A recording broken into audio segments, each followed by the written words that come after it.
Okay, we are back for the second round. The last 40 odd minutes was spent looking at the Allied aircraft in 1946. Extensive list. Now let's look at all of the Axis aircraft in 1946, starting off with this one, the A5M4 of 1938.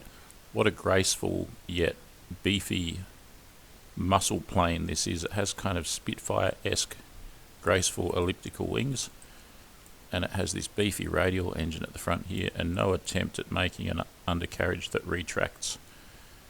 This is a pretty nice looking plane, and I assume that it's Mitsubishi. It could also be another manufacturer altogether, perhaps Nakajima. I'm going to say that this is a Mitsubishi and the forerunner to the famous Zero. I could look at this plane all day, it has such graceful lines, but let's move on. Here's the Zero, the A6M2 1940. And we've got a lot of planes to get through, so I'm going to try. My goal is to try and skim the surface, but without deep diving too much. But that's going to be difficult because I'm going to want to commentate every single plane. So this is the Zero. Carries a lot of fuel. It's very lightweight. It doesn't have any armor. It has a light armament. I think it has 2 machine guns up here, probably .303 caliber, roughly, and which is about 8mm caliber. And maybe it's got some guns in the wings as well. Yes, so maybe 4 machine guns of approximately equivalent to a .303. A lot of fuel, pretty decent power plant for the time, and so you had a carrier-borne aircraft that could travel long distances. It could stay aloft for a long time. It has these big wings on it, but a bit like a Spitfire as well, it can just float around on those big wings without using up too much energy to stay aloft. So you could jump in one of these, take off in an aircraft carrier. You could fly around for, I don't know what the endurance was, I'm going to say 8 hours. Maybe you could cruise around at sort of an economy cruise power for 8 hours, something like that. I could be totally wrong. It could be 6 hours, it could be 12 hours. I suppose it depends if you carry an external fuel tank. But kind of reassuring when you're flying over the Pacific Ocean and you're thousands of kilometers from land, and the only thing that you can land on is an aircraft carrier that's a spec somewhere maybe 500 kilometers away. You want to have that kind of ability to sustain a time aloft that comes with having a big wing that you can just sit on, and a lot of fuel probably stored, much of it in the wings. So that's the Zero. That's the A6M2. This is the A6M2N. Wow, it's a float plane. Even better. Even better if you run out of fuel in the middle of the Pacific. I mean, these guys were literally out in the middle of the ocean, the Pacific Ocean. There were a few islands here and there, but basically if you ran out of fuel, you were in the drink and probably no one would come and rescue you.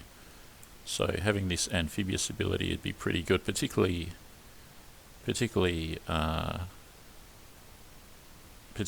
you're based on an island and maybe a boat comes and drops off some 44-gallon drums of fuel, and you just don't need a runway or anything on a totally uninhabited island.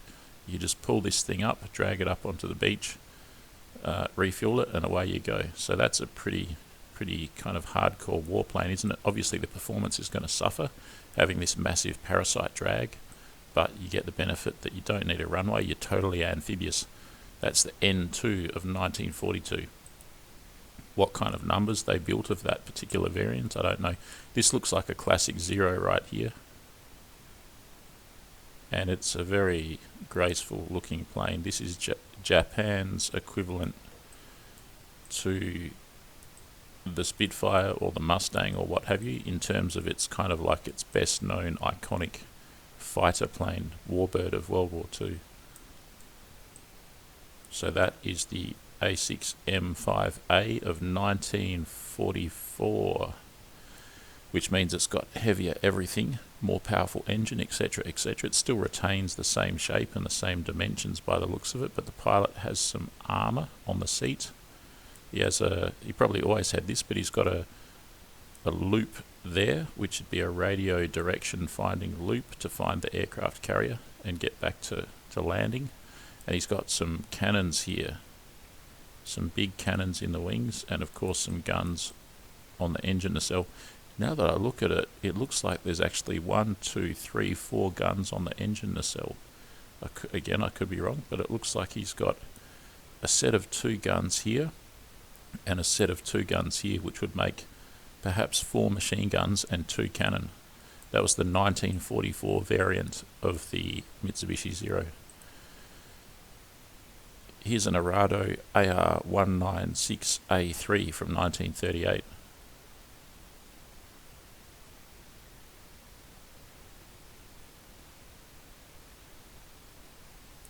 I don't know how much they used this plane or in what context. I'm thinking they would have used it up in the fjords in Norway. That would probably be an ideal location for a plane like this. Anywhere where you've got a need to land where there's no runway, and perhaps you've got an abundance of still water, such as a fjord, this would be ideal. What is it though? You can't drop a torpedo from it, so what purpose does it serve? Maybe it's a reconnaissance plane? Who knows, but it's a pretty early plane. It's from 1938. Here's a very advanced Arado design. It's an Arado AR-234B-2 LPR from 1944. It's my hope, and I think many people have expressed this, which is kind of where I got the idea that they'll include this plane at some point in Battle of Bodenplatte. It's kind of a light bomber. Goes without saying that it's extremely fast.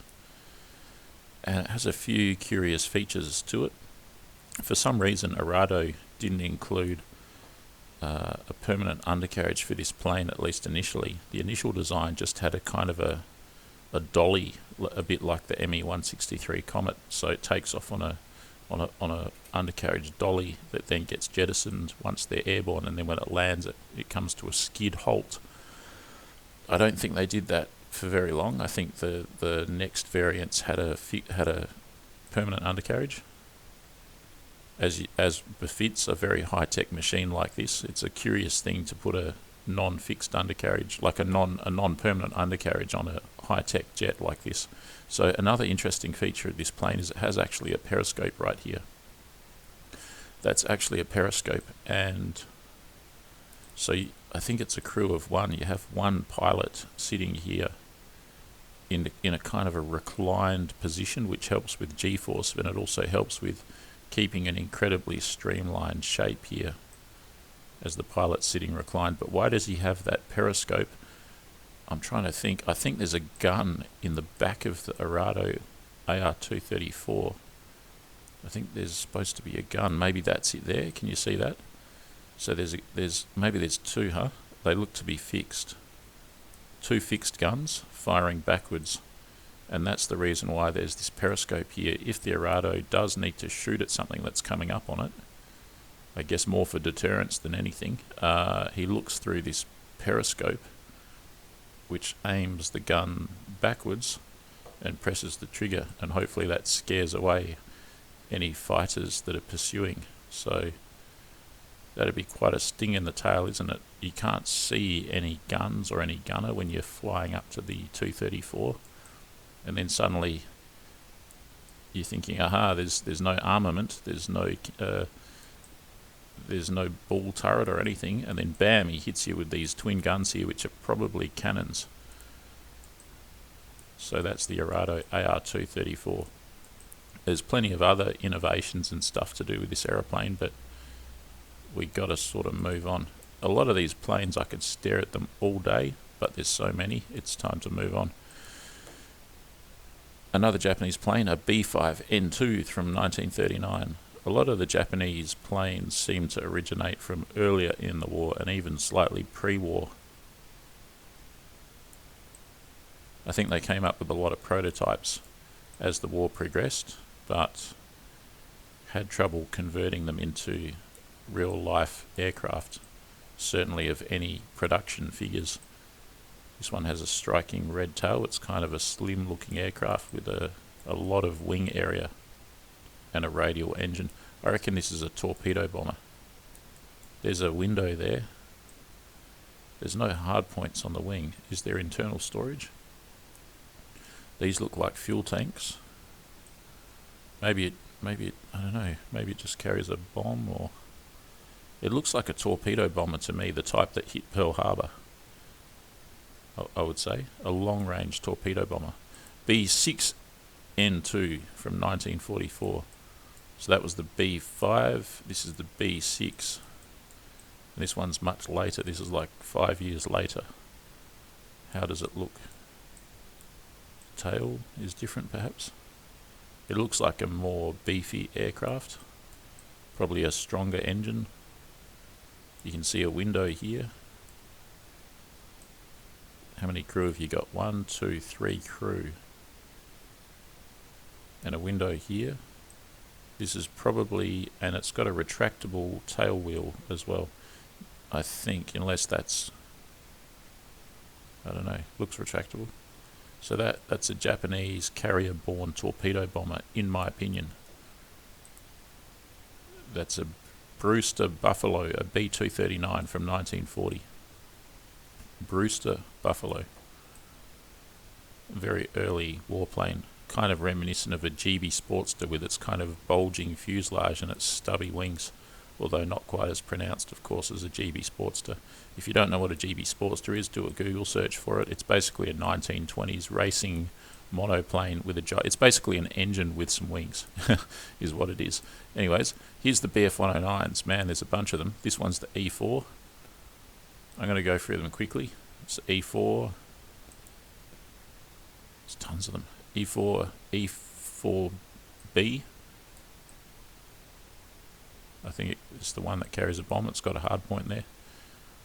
E7. Very angular nose to this plane. Classic plane. E7Z.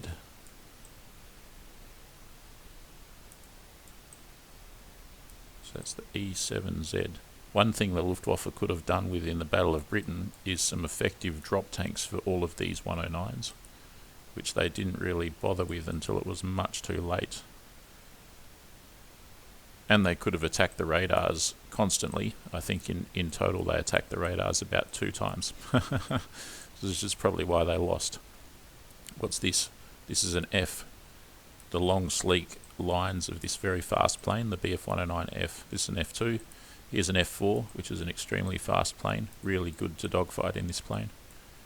Very fast, very manoeuvrable. It's kind of like a sort of an ultimate World War II fighter plane in many ways, the F4. Here's the G, BF-109G2. So many planes in this game. It's great. So that's the G2. What kind of engine does it have? G2. Some kind of Daimler-Benz, no doubt. Or a Junkers Umo, maybe? I don't know. G6. These big, huge, bulging bulges in the nacelle for the ammunition drums for these guns here. This is form follows function. You see a lot of cars these days that have design stylization elements to make them look muscular or sport-like or whatever, and they have maybe bulges in the bonnet, the hood, which signify that there's something big and bulky that produces power under the hood, or what have you, or they have a fin on the roof that makes them look like a shark or something, under the pretense of having a GPS aerial. Whereas, and that's more function. There is no function to it really. It's just a form that makes it look potent, more of an advertising gimmick. This, on the other hand, is form following function. The form of the plane is purely functional. It bulges because it's got huge drums of ammunition under the hood, and so on and so forth. And the significance of that is performance. They're after maximum performance. Every shape here has a reason.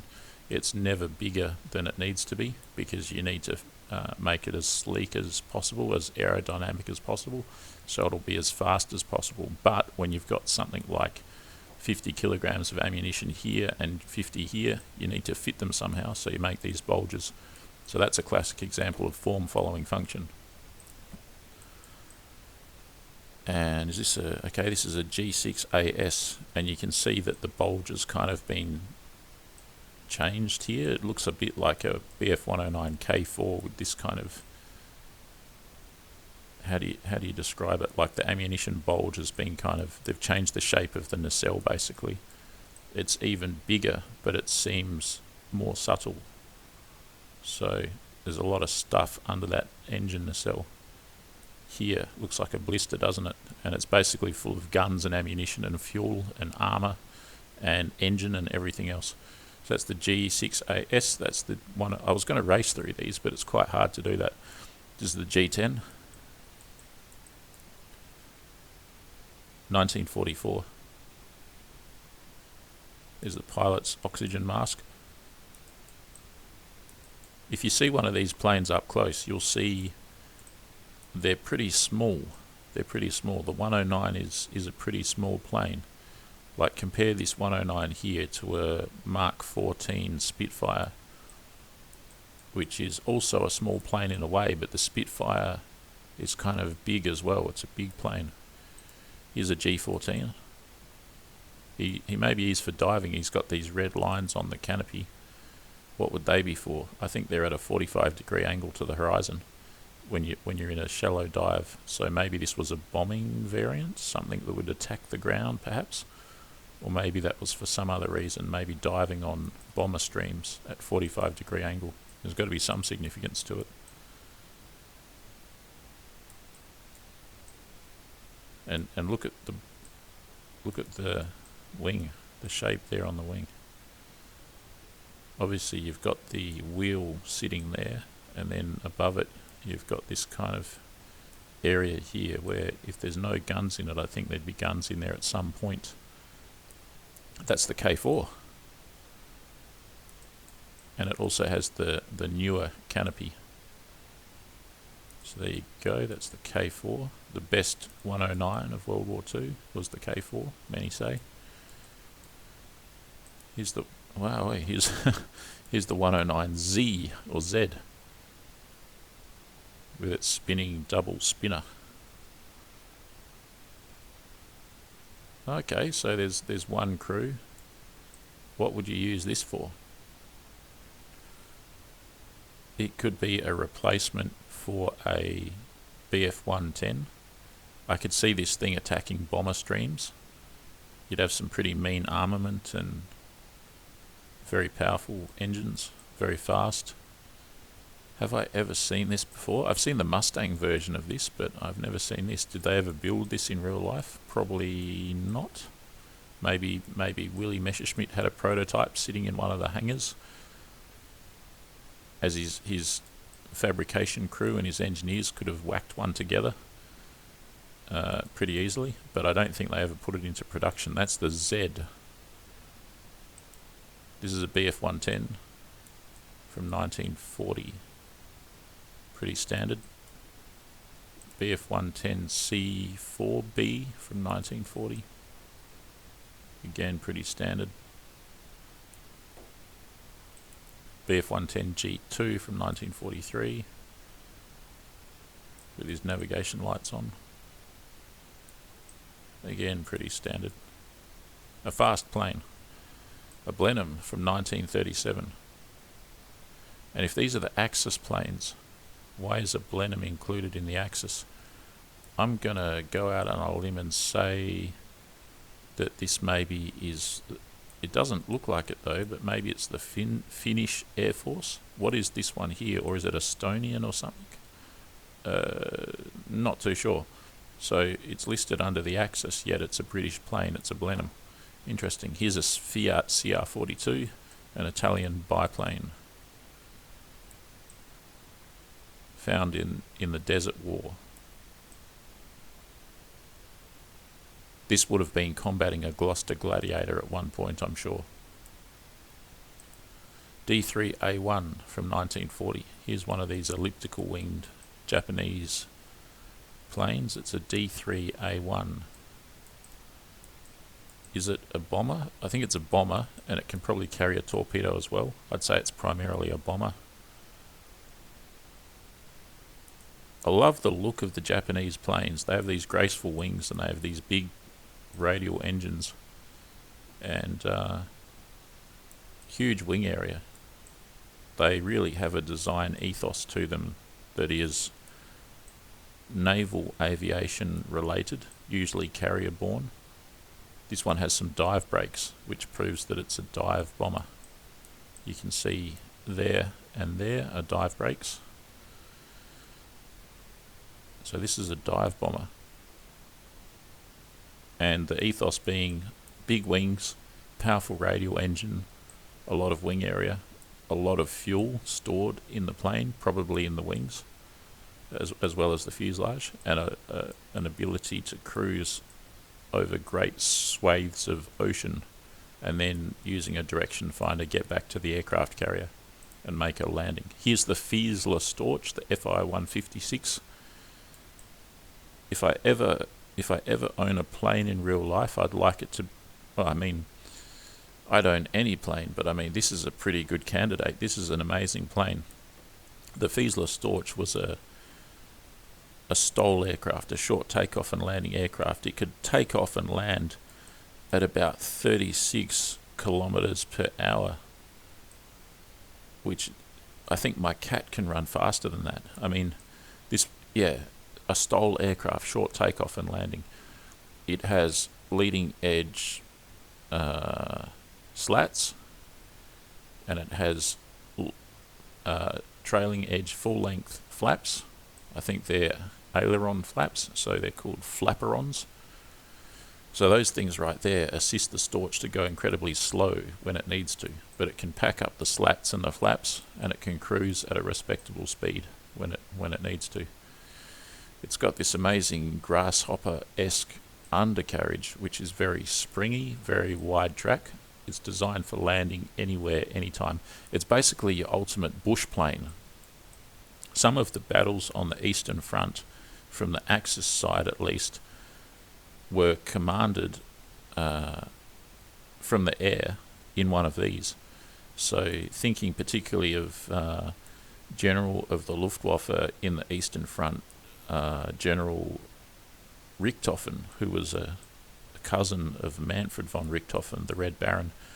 General Richthofen commanded a lot of battles by simply, he might have even flown it himself, by simply going aloft in a Storch, flying near the battlefield and seeing exactly what was happening, and then either radioing back to his team what to do, or going back and landing and giving directions on the ground, which is probably what he did. But anyways, it was very effective to use one of these as an airborne observation platform.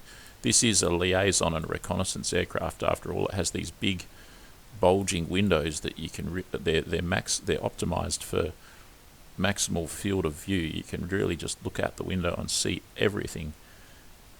And it's got a tail gunner as well. The engine's pretty powerful. I think it's a 200 horsepower engine, so it's not a weak plane. But yeah, it can land it and take off at something like 36 kilometers an hour. Insane. So that's the Storch. This is a FW-189A2. This is also a reconnaissance plane. You might have guessed by the fact that it has so much glass canopy. It's a pretty funny looking plane, isn't it?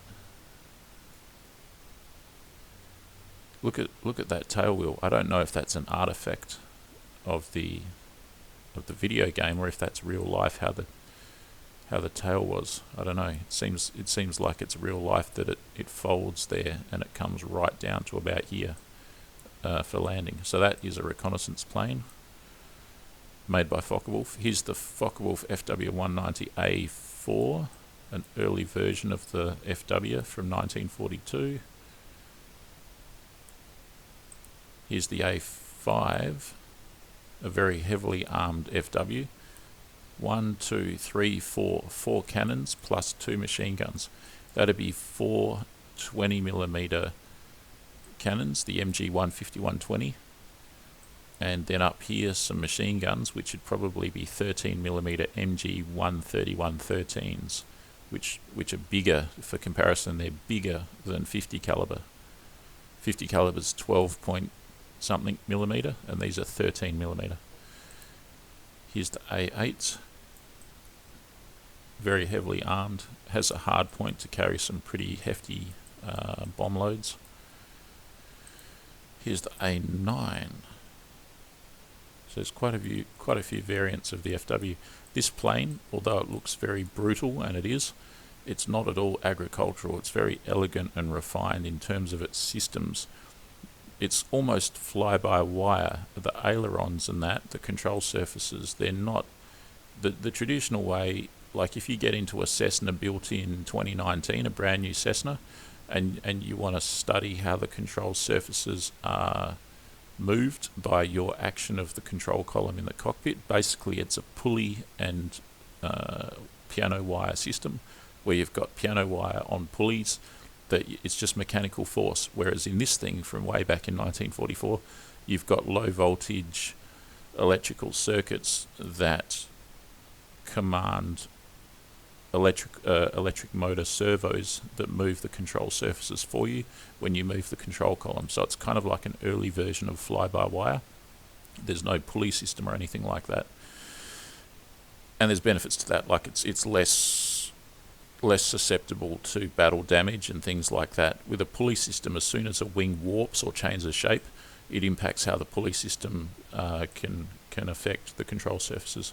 What else? It also has a kind of a fly-by-wire constant speed unit propeller and throttle and manifold pressure sensing system kind of thing. I'm butchering how that should be described, but basically the throttle is fly-by-wire. You don't have a three separate mixture system, three separate lever system, one lever for the throttle, one lever for the propeller pitch, and one lever for the mixture. You just have one lever, and it's your throttle, and you just move it forward and aft to control your engine power, and it's that simple.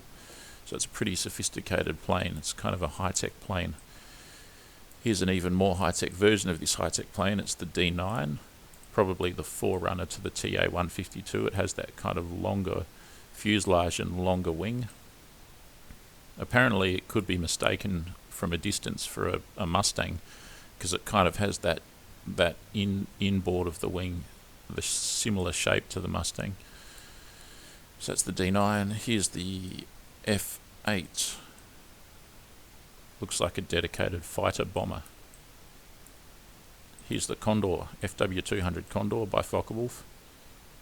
This is like a long-range maritime reconnaissance plane. Before the war it was an airliner, so it's a no-brainer that it was also used as a VIP transport plane.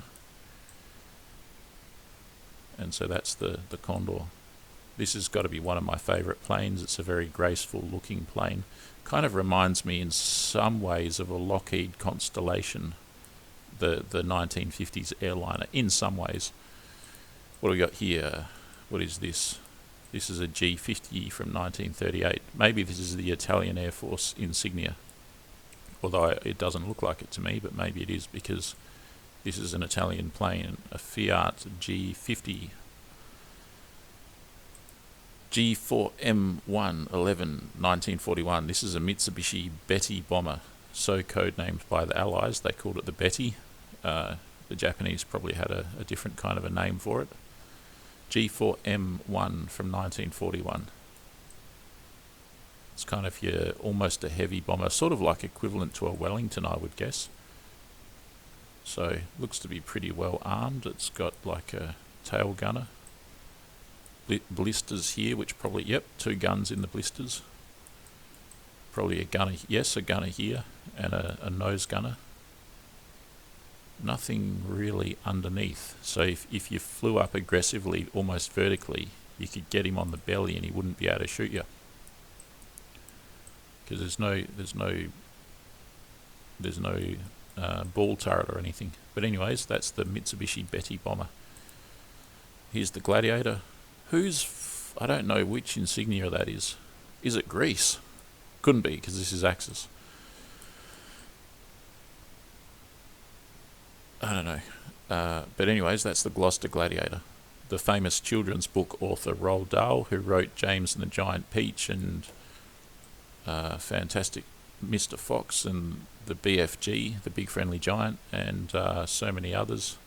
Charlie and the Chocolate Factory is probably the most famous one. So the author, the guy who came up with, who created Charlie and the Chocolate Factory, also flew this plane in World War II. And he actually had a bad crash in the desert in World War II. And but anyways, if you want to read about that, you can read Roald Dahl's book on that called Going Solo. There's a link to it on my website. GO229A1 from 1945. Clearly looks like a stealth bomber. This is a Horton, I think, or is it a Gotha? I should know. I thought this was a Horton HO10, but it's a GO229. Maybe it's a Gotha. Anyways, look at the damn thing. 2 cannons, two jet engines. It's a flying wing design. I think they also made this one out of plywood, more because they were running out of raw materials by 1945. But this plane was pretty amazing. Look at it. It's got this kind of stingray shape to it. This is a very efficient design, this flying wing design. GO229. This is probably one of the most advanced planes of World War II, I would say. H8 K1 1942. Wowee. I love these big Japanese flying boats. They're very amazing. And some of them, I think they were just on the drawing board. They were absolutely huge. This one is absolutely huge. It's kind of reminiscent of a Boeing Clipper or a short Sunderland. Yeah, what an amazing... I could stare at this all day. This is such an amazing looking boat. You'd call it a boat, wouldn't you? A ship. It's definitely a ship. Huge flight deck. Kind of like the Hughes Hercules. That huge flight deck. Only this is much smaller, of course, but there you go. What a plane. Heinkel HE111, pretty standard. Heinkel HE111, H6, one of them's a maritime version. Holy crap. So here is a conjoined twin that Messerschmitt came up with specifically for the purpose of towing the Messerschmitt ME323 Gigant, the giant, which at one stage was a glider before they decided, you know what, why don't we just take these engines here on the HE111 and stick them on the wings of the Gigant glider, and then it won't need towing in this precarious method that is highly likely to result in hundreds of fatalities to the crew and passengers. So what had happened is they'd try and tow a Gigant with these things. They'd put some temporary rocket pods on the Gigant's wings. They'd put some rocket pods on these things, and they'd have big towing ropes coming out of here to tow the Gigant, and they'd just about get airborne. And if this didn't stall out, and if the Gigant didn't stall out, they might just be able to get airborne. There were a few crashes in early testing where they had around 100 soldiers on board the Gigant, and of course they all perished when this system, for one reason or another, stalled out. But anyways, there you go. Here's a HE-162 Salamander. It's a emergency fighter program. It's the result of the emergency fighter program. This is by Heinkel. Heinkel perhaps was the best aircraft designer in World War II. I get the feeling that the higher-ups in the Luftwaffe did not like Heinkel, and so because of that they really threw a spanner in the works, which probably resulted in them losing the war, even from that one thing alone. For example, in the early 1940s, Heinkel already had a plane that could only be called the ME-262. If you look at Heinkel's twin-engine jet plane, I think it was around in about 1938. It was ready to go that early in the pre-war period, and because the higher-ups in the Luftwaffe really didn't like Heinkel, they stuffed him around enormously. One thing, and I don't want to digress too much, but one thing is that Heinkel is a businessman and an aircraft designer, and one thing that Heinkel, I think he was a professor, like a Professor Dr. Heinkel or what have you, chief aircraft designer. One thing that Heinkel resented about the Nazis is they took his factory, they appropriated his factory. They said, all right, now your factory belongs to us and you work for us. And so there was bad blood between Heinkel and the Nazi leadership all through the lead up to and all through World War II.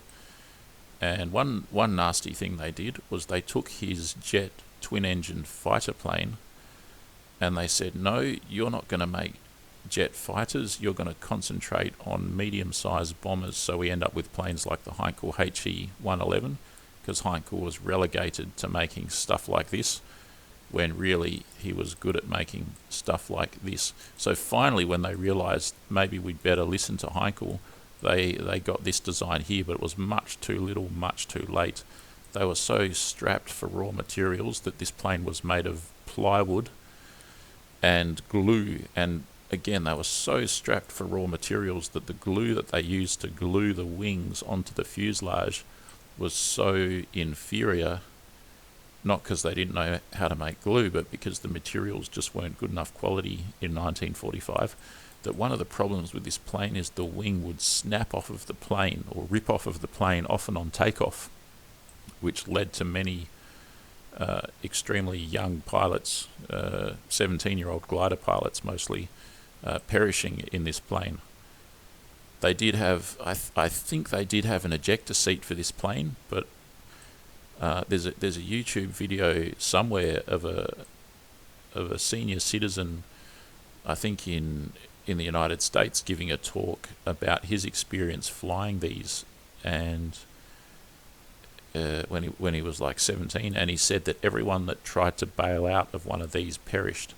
So his opinion was that if you had a problem, you should just land it rather than trying to bail out. It'd be pretty hairy trying to bail out of this thing with the engine just there. These engines have easily enough power to if you weren't strapped in and if the canopy was off, they could suck you into the intake, no problems at all. Anyways, I'm labouring the point, but that's a HE-162. That's a HE-162C.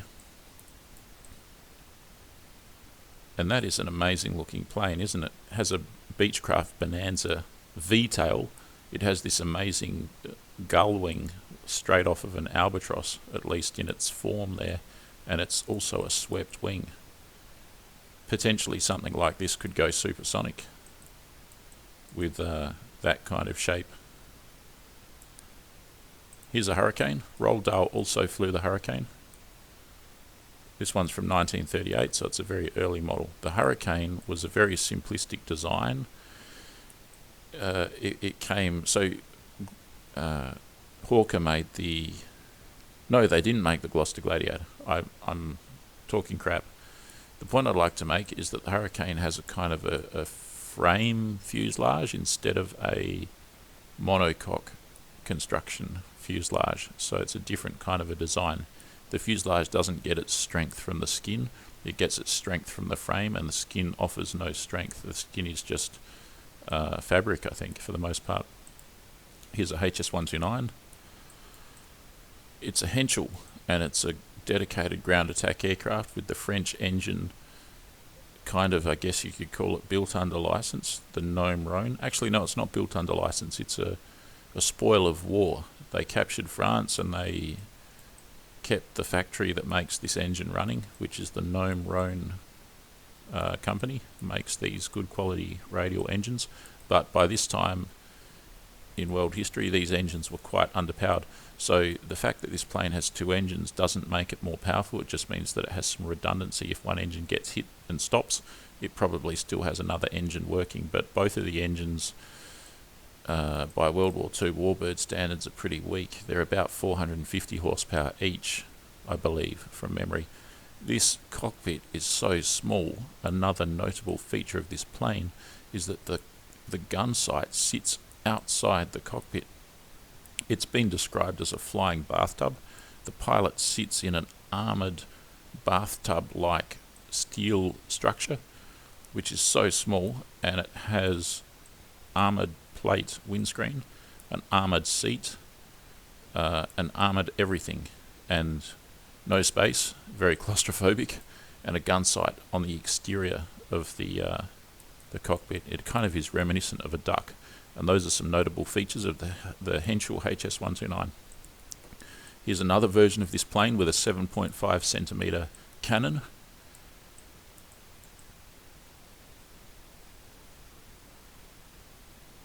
And yeah, that's pretty hardcore, isn't it? Putting a huge artillery piece like that in a plane. I like it. I like that idea, but I don't know how effective it was. Remember, this only has 900 horsepower to lift this bloody huge cannon aloft. The magazine for that cannon sits here, and it's like a rotary drum, probably has 6 shots to it or something, a bit like a revolver's magazine, like a cylindrical magazine. And the cannon shells are, like the whole thing, including the cartridge, are each, I don't know, 1.5 foot long or something like that. What a beast. Here's a Romanian plane, an IAR-80, which I've always liked the look of this plane. It has a pretty good look to it, doesn't it? It's similar in a way to a FW190. Its striking feature is, well, many I guess, but in particular there's a huge distance between the firewall, well, the back of the radial, and the cockpit. What would you put there? That's the centre of gravity and pressure. So you could put a lot of fuel there if you wanted anything heavy, fuel, ammunition, because you've got the fixed weight of the engine, you've got the fixed weight of the pilot, so you could put a lot of fuel here. This could potentially be a long-range aircraft, given how much fuel you could store there. The downside to it is that your pitching action would be deadened by the length of the fuselage and by the laid out distribution of weight. And now that I'm looking at it, I can see that the leading edge of the wing is very close to the front of the plane, which means that when it stalls, the stall would probably be pretty snappy, a bit like how, say, a Sopwith Camel would have an aggressive stall, because you've got your bulky weight here so close to your centre of lift. There's an IAR-81. What's the difference? What's that? It looks like a bomber with a trapeze. So it's got a trapeze there to swing a bomb that's here, rotating on that axis there. The trapeze swings the bomb clear of the propeller when you're diving. So it's a way of carrying a bomb here and diving down at a steep angle without the bomb having any danger of hitting the propeller. So that's more like a ground attack aircraft variant. How many did they build? I don't know. So that's a Romanian plane. And the significance of Romania in World War II, apart from this plane, is that Romania was the source of Axis oil.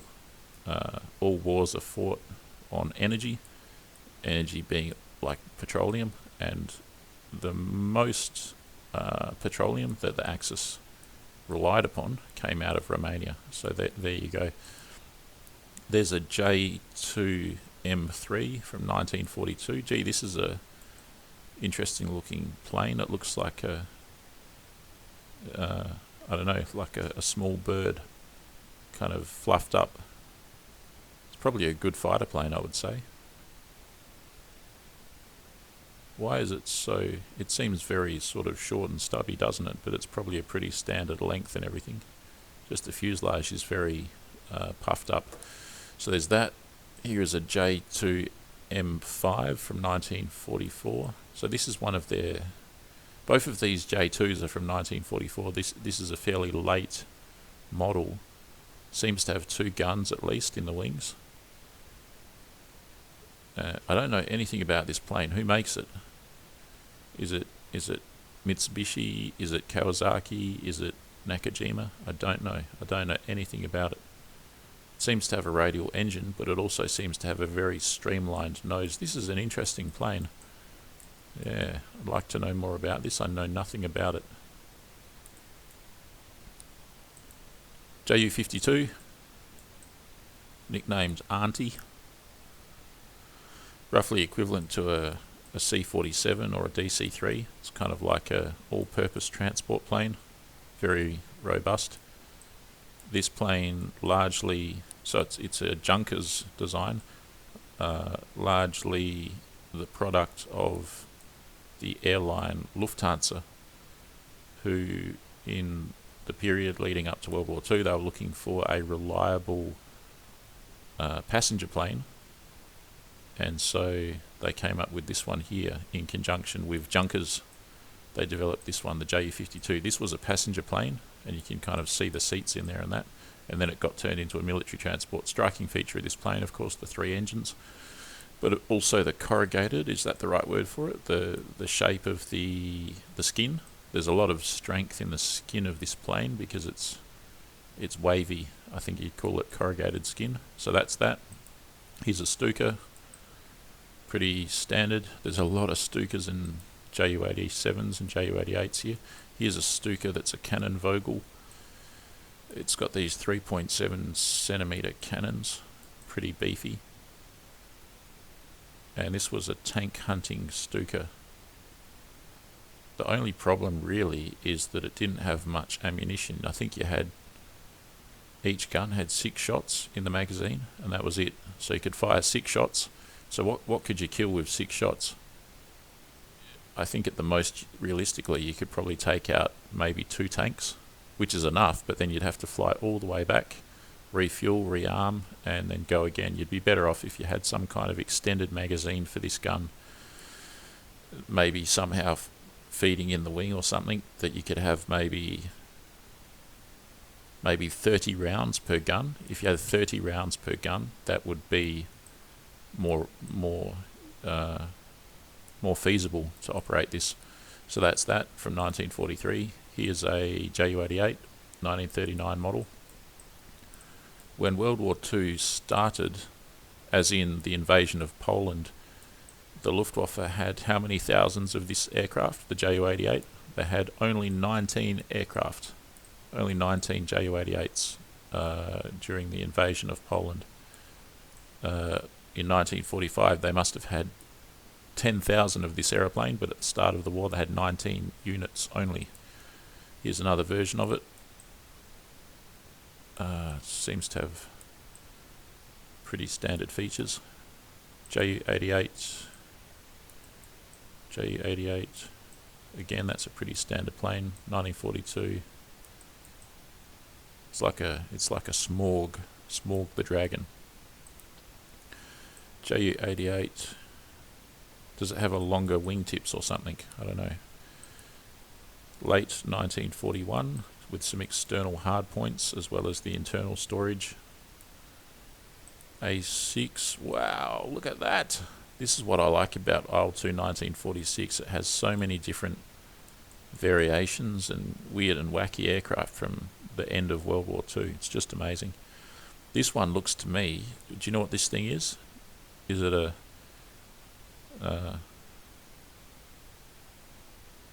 wire cutter or something? No, I think it's a magnetic boom that probably has electromagnetic energy pulsing through it. Yeah, I could be totally wrong. It could be a wire cutter. But to me, it looks like a mine-sweeping device. Ju-88 A6 from 1940. I think the idea with this is it could be a balloon cable cutting device, because this is from 1940, and in the Blitz, these planes had run into balloons, barrage balloons, and so maybe this was an idea to chop the cable that suspended a barrage balloon. That actually possibly could be what it is. But I've seen similar things to this. Usually it's actually a circle suspended just beneath the plane rather than this kind of shape, but as a minesweeper, and it detonates. It sets off mines in the sea as it flies over them. Somehow it sets them off. So maybe because mines are magnetic, and they sense the hull of a ship or something like that. They're also acoustic and everything like that. Anyways, that's that, whatever that is. Ju-88 A17. Look at that gnarly camouflage. A17 from 1943. The Ju-88 was supposed to be a very fast aeroplane. And I mean, by the end of the war it was, but like the initial idea of the Ju-88 was there's supposed to be thousands of them ready in time for the start of World War II. And they were supposed to be like 1,000, 1,000, 1,000. Kind of, there was a Reichsluftministerium directive to create a plane that could go 1,000 kilometers at 1,000 kilometers an hour and drop 1,000 kilograms of bombs. That was more like for the Arado and the jets and that sort of thing. But before that, there was a similar stipulation for a plane that could fly extremely long distances extremely fast. And that's sort of like a Mosquito, and that's what this was supposed to be. But by the time they'd finished mucking around with it, some idiot had decided that it needed to have the capability to be a dive bomber of all things, which meant that the fuselage and the wings needed to be redesigned, which took months and months and months and months and months and months.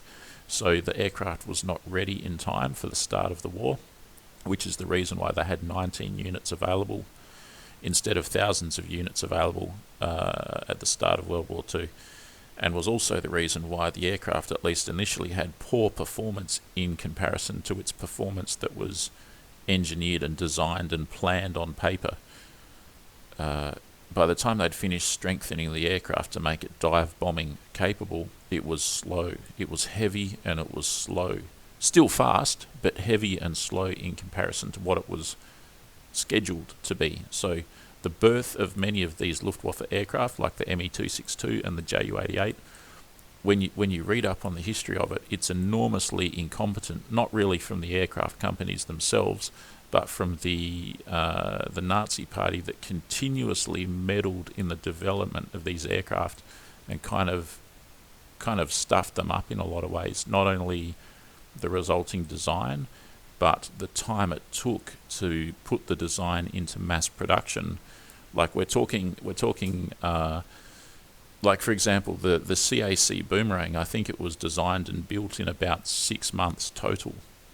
So from start to finish, the very start, hey, we need an aeroplane, right through to it's on the tarmac, it's been mass produced, and you've got a unit at the squadron level ready to fly and fight, like 5 months. The Ju-88 should have been a similar proposition, but instead it took years. It took years when they didn't have years. So the story of this plane and many Luftwaffe planes just like it. I mean, don't get me started on the Heinkel HE-177. I mean, again, Heinkel was not incompetent. Quite the opposite. Heinkel was a genius, but the leadership that meddled in his design resulted in really incompetent planes like the HE-177. If you don't know anything about the HE-177, in short, it never managed to fly without catching fire. Like, it just constantly caught fire. It was such a terrible disaster. And even worse, they never managed to fix it all throughout World War II. So obviously by now I'm really digressing into the deep dive down of histories of aircraft like the Ju-88, so I'm going to keep on speeding forward. Maybe we'll revisit these individual aircraft topics in the future if I can be bothered. Or not really if I can be bothered, if I've got the time, let me put it that way, because time is a precious commodity. All the Ju-88s here, I think, so there's that one. I think they stuck a huge cannon on one of these as well, maybe even an 88 cannon in a Ju-88, and here probably it is. Is that an 88? It's probably the 7.5, the Pack 7.5, I think, the same one that was in the Henschel.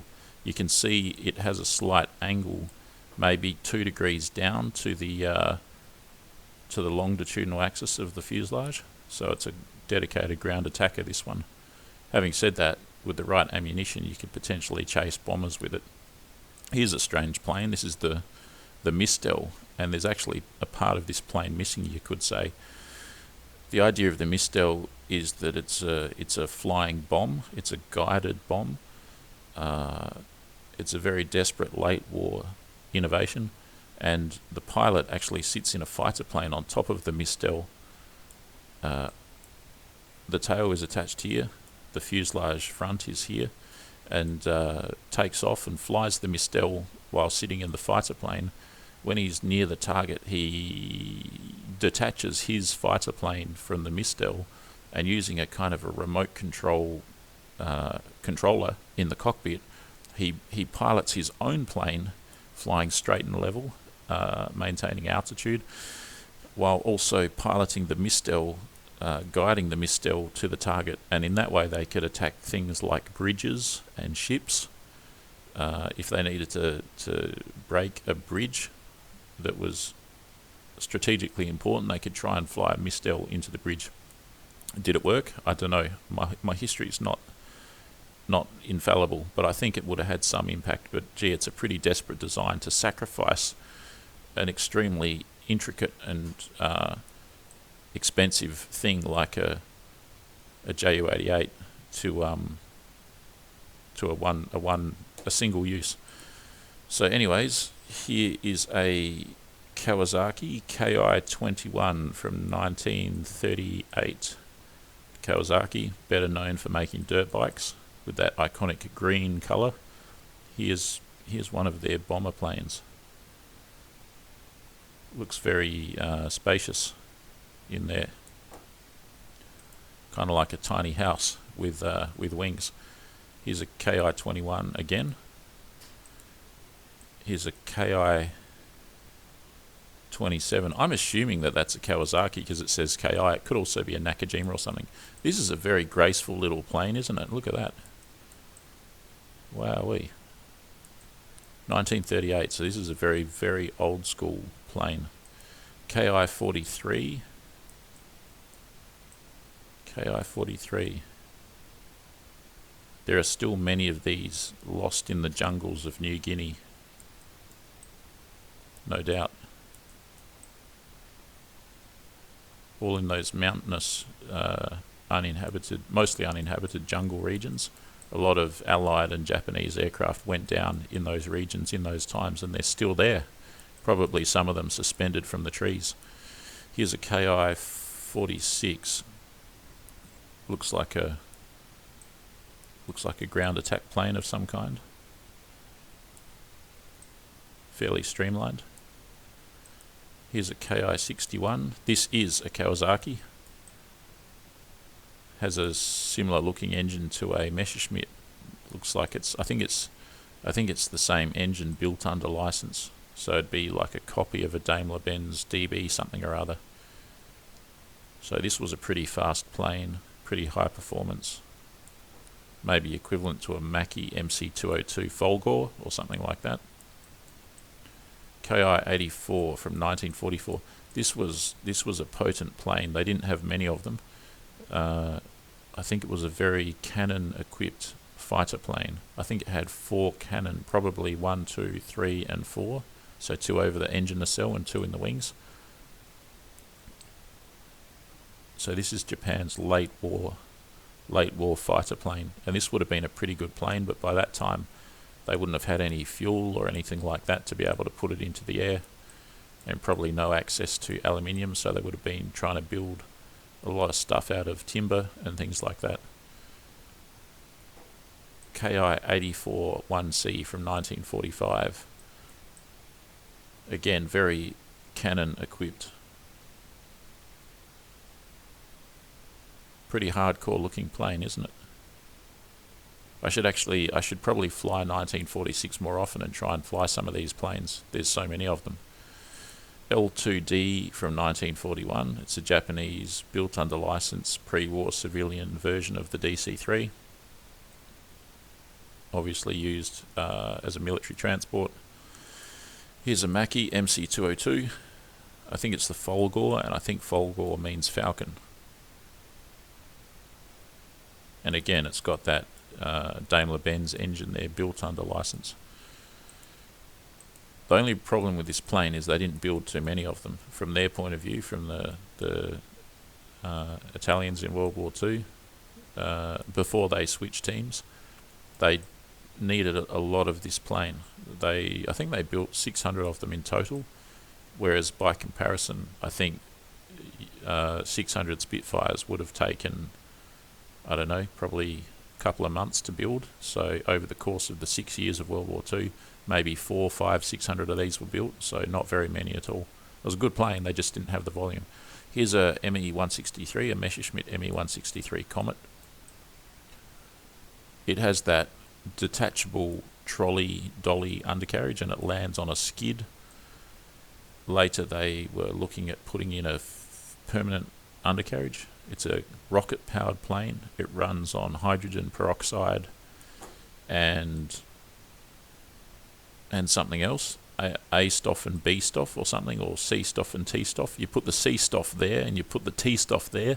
You make sure that they never contact each other unless they're in the combustion chamber, or else it's lights out for the pilot and the ground crew.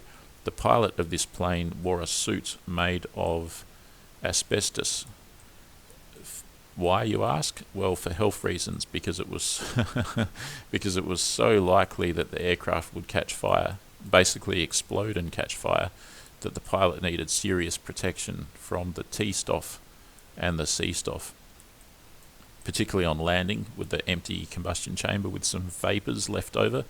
On the bouncing of the landing, if any of the vapors got into the combustion chamber and mixed, you might not get a controlled burn, you might get a detonation. Another thing is that the pilots that flew this plane, they were lucky enough, in a sense, to get a special diet. The diet that they got was meat only, and they were strictly forbidden from eating cabbage. The reason for that is this plane ascends so bloody quickly that, have you ever been in an airliner and you're climbing, you're taking off and you're climbing, and you can feel your ears kind of pressurizing, and you need to kind of blow into your ears while pinching your nose to kind of equalize the pressure, or vice versa. When you're descending, you need to do that, and when you're ascending, you need to swallow and jiggle your jaw and try and equalize the pressure of your inner ear to the outer atmosphere. Well, these guys, they were doing that, but hardcore. They would get to 25,000 feet in a matter of maybe 60 or 70 seconds, I don't know, like extremely fast. They basically took off and went vertical. And yeah, in a couple of minutes they were at the altitude of the bombers. They were 10 kilometers high, and any air cavities in the body, the inner ear, the digestive tract,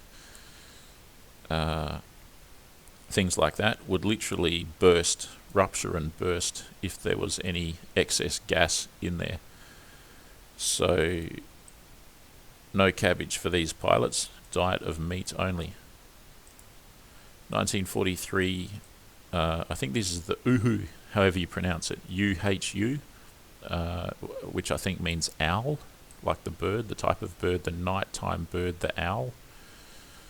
And this was a night fighter. It's the ME-210 Ca1 1943.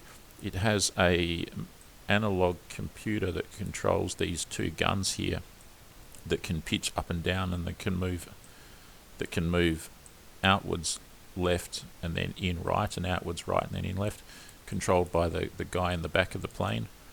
So he points the pointer at the enemy, and the guns decide which direction to point at. So the B-29 had something similar to that. So that's an early example of computerization right there. And this is a night fighter, and it's a pretty good plane. It took a long time to build it. I'm trying to remember my history here. I think Messerschmitt initially designed this plane perfectly, and then for some reason changed the shape of the wing, and the prototype was a disaster, and it had huge problems, and it kept crashing. And then there was a protracted development that took years. Like, this thing didn't really, this is 1943, I think it was already designed and had a prototype by, like 1938 or something, but only really got into action towards the end of the war, because the original design was not adhered to, and the original design had its mathematics and everything correct, and the wing was in the wrong shape when they actually built it, in the wrong position, and it kept crashing. And so finally they reverted to the original design, and then it was a tremendous success. So that's the ME-210. I think it's the OWL night fighter. Here's a 210 Ca1 Zeus Tora. So this is the copy. This is the follow-on from the ME-110, obviously. And that's got probably a BK 3.7 cannon in the nose. I'm going to race through the rest of them. There's only 10 to go. ME-262. We all know this plane from Bodenplatte. I've been flying it every day. ME-262A2. It's got the hard points there for the bombs. Don't get me started on the story of how Hitler stuffed up this plane by insisting that it be a bomber, when clearly even blind Freddy can see that it's not a bomber. ME-262HG2 1946. Holy crap, look at that. It's got the swept wing. It's got the Beechcraft Bonanza V-tail. It's even more sleek than before. It's got the cannons and maybe another cannon in the nose there. This thing is amazing. Could it have gone supersonic? Who knows, right? Who knows?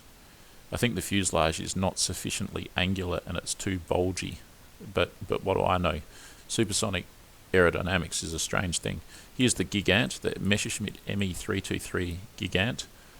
It's a glider. They stuck some engines on it at one point, and bow fighters were very successful in shooting these down as they were making their way to North Africa. ME323 from 1942. Here it is. You could carry a Panzer tank in this, or you could carry 100 troops fully armed, that sort of thing.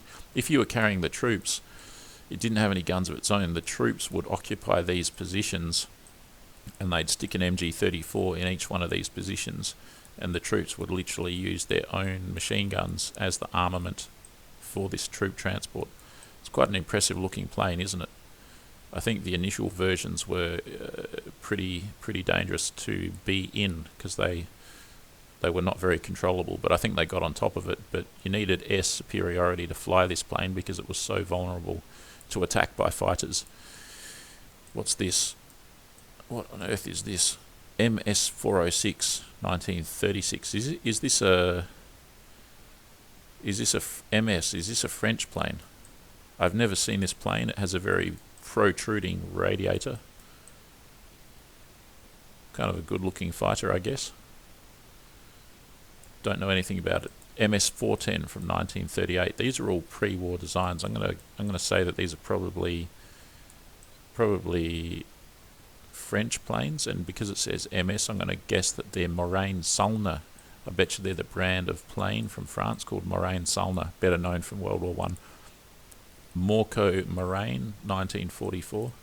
I could be totally wrong. They could be Finnish planes or something. Morco Morane. Is this a collaboration between Morane Salna and a company called Morco? I don't know. I'm really going out on a limb guessing here. Another Japanese plane, an N1 K1J from 1944. I'm going to assume that this is a Nakajima. It's a pretty potent looking late war Japanese fighter plane. These planes all had the double row radials and everything. They were very powerful, probably 1800 horsepower. Cannons, 4 cannons. It's a N1K2JA from 1944. This would be a very dangerous plane to be fighting against, provided that the Japanese actually had access to petroleum in 1944. Here's a TA-152H1 from 1944. It's a high altitude FW-190. It has an inline engine. It has an extremely high aspect ratio wing. Its purpose really was, if the B-29 ever came to continental Europe, this plane would be able to reach the altitude of the B-29 and get up to that altitude. So that's what that was for. And it was designed by Kurt Tank, hence the prefix TA. Here's the TA-183, another Kurt Tank design. You can see the F-86 Saberjet, and you can see the MiG-15 in this plane. They are both pretty much copies of this plane in many respects. It's a pretty amazing design, and it's a Focke-Wulf design by Kurt Tank, the TA-183, and it had hard points there for carrying anti-shipping missiles, which I could go into now, but I've been nattering on for probably the best part of an hour, so I think I'll call it quits right there, and that's the end of the list. So that's the Axis planes. Hope you've enjoyed this presentation. Like, subscribe, share, become a member of the channel, subscribe to my Patreon, and stay tuned for more quality content on the Froggy Frog 9000 channel. Thanks for watching, and bye for now.